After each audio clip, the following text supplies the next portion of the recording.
கோவையில் பெண்கள் மற்றும் குழந்தைகளின் பாதுகாப்பை வலியுறுத்தும் வகையில் புடவை கட்டு நடையை கட்டு என்ற தலைப்பில் தனியார் அமைப்பு சார்பில் விழிப்புணர்வு வாக்கத்தான் நடைபெற்றது.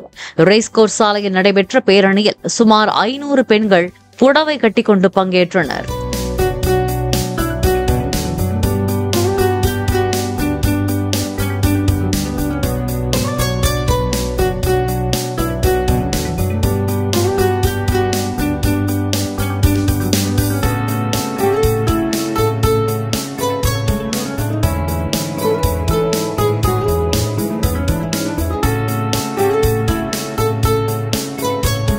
பிளே ஸ்டோர் மற்றும் ஆப் ஸ்டோரில் இருந்து பாலிமர் செயலியை QR கோடு மூலம் பதிவிறக்கம் செய்யுங்கள்.